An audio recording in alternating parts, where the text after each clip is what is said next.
எருக்கங்குச்சியில் பார்த்து பேயாட்டவங்கள கூட்டு வந்து அடிச்சோம்னா பேய் வீட்டை விட்டே ஓடி போயிரும்டா அப்படின்னு சொல்லி இந்த பார்லர் அம்மாவை வந்துட்டு பழி வாங்குறதுக்கு துடிச்சுக்கிட்டு இருக்க முத்து இன்னைக்கு விட்டு வெளுத்தலாம்டா அப்படின்னு நினைக்க மனோஜ் அதை விட சந்தோஷமா அப்பா எப்படியோ பேய் போனால் சரிடா அப்படின்னு ஒத்துக்கிட்டு பேய் ஓட்டுறவங்கள கூட்டு வந்து வெளுக்க போகிறாங்க நம்ம ரோகிணியை அப்படிங்கிறது தான் எதிர்பார்ப்பு அப்படின்னு பார்க்கலாம். ஸோ என்ன நடக்குது அப்படின்னாக்கா அந்த பொண்ணு வந்துட்டு இப்போ டீல் பண்ணி பார்த்துட்டாக்கா அவன் முடியலை. மனோஜ் வந்து என்ன பண்ணுறான், அங்கே வச்சுட்டு விஜயா வீட்டை விட்டு அனுப்புறது பார்த்த மாதிரி மனோஜ் வீட்டை விட்டு அனுப்புறதுக்காக பிளான் பண்ணுறான். அதுக்கு ஜீவா வர துணை வந்து மும்பைக்கு அனுப்பி விட்றலாம் அப்படின்னு சொன்ன கடுப்பாயிடுச்சு இந்த பொண்ணு. கடுப்பாயிட்டு வீட்டுக்கு வருது, வீட்டில் வந்து மிரட்டுது இவனை வந்துட்டு, ஏய் என்ன நினச்சிட்டு இருக்கிற நீ வாட்டில் என்ன கேட்டாலும் உங்கள் அம்மாட்ட போய் சொல்லுவியா நீ, கதையை சொல்லிடுவியா நீ அப்படின்னு சொன்னாங்க. உனக்கு எப்படி தெரியும்னா எனக்கு எல்லாம் தெரியும், வீட்டில் எல்லாம் நடக்குது எனக்கு தெரியும், என் மகன் மேலே கை வச்ச அவ்வளோதான் முடிஞ்சுது. உங்கள் அம்மா வந்துக்கிட்டு நீ அஸ்தி கரைச்சிட வேண்டியதான் கங்கைக்கு போயிட்டு, கங்கைக்கு மகன் அனுப்ப முடியாது, நீ உங்கள் அம்மாவுக்கு அஸ்தியை தூக்கிட்டு போக வேண்டியதான் கங்கைக்குடா அப்படின்னு. ஐயோ எங்கள் அம்மாவுக்கு ஒன்றும் ஆயிடக்கூடாது அப்படின்னாக்க, இல்லை எப்படியும் ஆகித்தான் ஆகும், நீ வந்துட்டு பார்த்துட்டு மரியாதையாக வந்துட்டு கிருஷ்ணை வந்து பத்திரமா பார்த்துக்க அப்படின்னாக்கா. அடுத்த நாள் கிருஷ்ணன் நல்லா பார்த்துக்கிறான், பார்த்துக்கிட்டு இது பண்ணுறான். திடீர்னு இடையில ஒரு கோவம் வந்துடுது. கோவம் வந்து டேய் என்னடா அப்படின்னு சொல்கிறான். சொன்னாலும் வந்துட்டு கிருஷ்ணன் இப்படி திரும்பி பார்த்தோன்னே அந்த பக்கம் திரும்பி பார்த்தோம், அந்த பக்கம் நம்ம அந்த அம்மா பேய் மாதிரி நிற்கிது நம்ம ரோஹிணி அப்படின்ன உடனே பயந்து போயிடுறான். நைட்டு வந்துட்டு பக்கத்தில் படுக்கலாமா, நான் ஹாலிலே படுத்துக்கிறேன் அப்படிங்கிறான். ஏன் ஹாலில் படுத்துக்கிறேன், டே நாங்கள் ஹாலில் படுத்துருக்கோம்டா அப்படின்னாங்க. ஏன் வேணா நீ உன் பொட்டாட்டி வீட்டு ஹாலுக்கு வந்துடுறா, நாங்கள் ரூமுக்கு போயிடறோம் அப்படின்னா, அதெல்லாம் முடியாதுடா, நான் வந்துட்டு ஹாலில் படுத்துக்கிறேன், எனக்கு பயமாக இருக்குது. என்ன பயமாக இருக்குது, ஒன்றும் பயமாக இல்லைன்னுட்டு நைட் என்ன பண்ணுறாங்க படுத்துக்கிறான். படுத்துட்டு எனக்கும் வந்து கழுத்தை நெரிக்கிற மாதிரி வருது. அந்த பொண்ணு ரோஹிணி வந்து பேயா வர்றதை பார்த்தோன்னே கஜா முஜான்னு கத்திடுறான். கனவு கண்டுட்டு கத்துனோடனே என்னடா ஆச்சு அப்படின்னு கேட்டாங்க. எல்லாம் இந்த கல்யாணி தானே, இந்த கல்யாணிடா, முதலே கல்யாணம் என்னடா கல்யாணினாக்க, கல்யாணியோட ஆவி வந்துருச்சுரா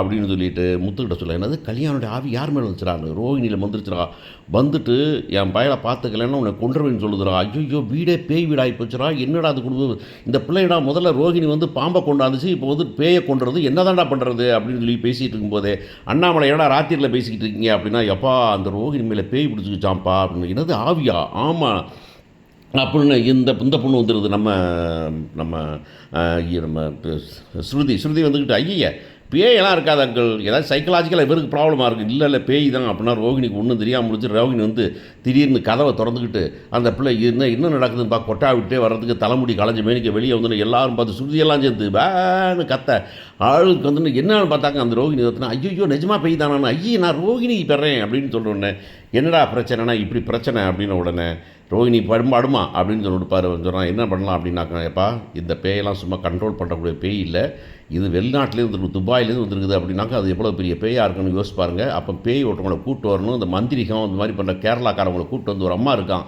செல்வம் பையன் சொன்னான்.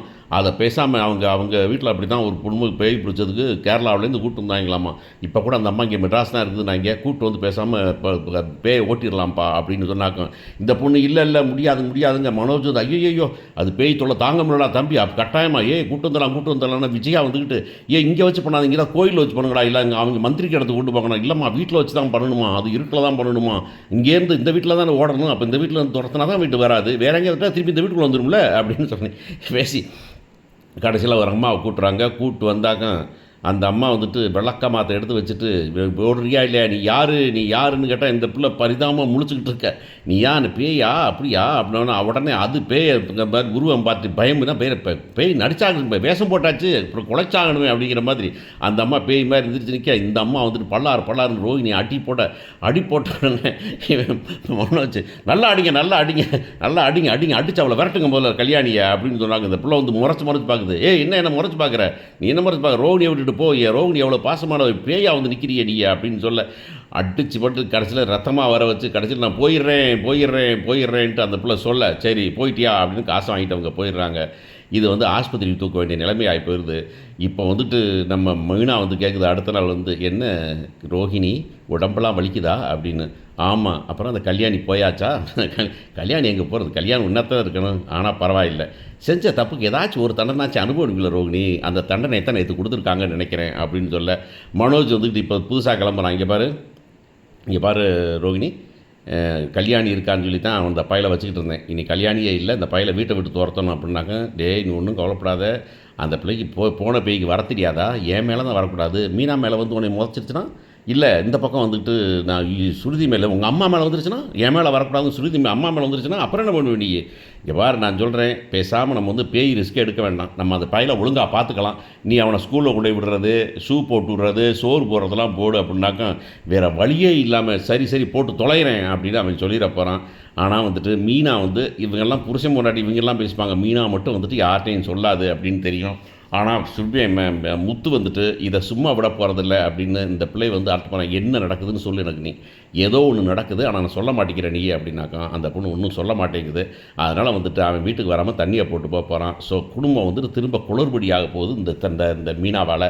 அவங்க அப்பா வந்து தண்ணி போட்டா வராதுன்னா, அவன் தண்ணிய போட்டு அங்கேயே பஸ் ஸ்டாண்டுல ஆட்டோ ஸ்டாண்டு டாக்ஸி ஸ்டாண்ட்லயே படுத்து தூங்க போறான்.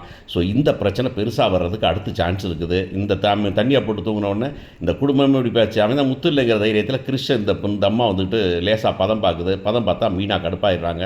என்னடி நினச்சிக்கிட்டு இருக்க? எனக்கு பெத்த பிள்ளை மாதிரி பண்ணிக்கிட்டு இருக்க? என்ன பண்ணிக்கிட்டு இருக்க? அப்படின்னாக்கா, இங்கே பாருங்க சின்ன பையன். அவங்க என்னை நம்பி விட்டுருக்காங்க. நான் அவனை பத்திரமா பார்த்துப்பேன். நான் சாப்பிட்டு போகிறேன். நீங்கள் ஒரு வேலையை அவனுக்கு செய்ய வேண்டியதில்லை. நீங்கள் அவனை வம்புழுக்காமல் இருந்தால் போதும், அவன்கிட்ட பேசாமல் இருந்தால் போதும் அப்படின்னு சொன்னவன், என்னடி என் வீட்டில் வச்சு தகராறு பண்ணிட்டியா? போகிறதுனா போடி, நான் உன் புருஷன் தான் இல்லையில, கூட்டிகிட்டு உங்கள் வீட்டுக்கு போயிரு அப்படின்னு.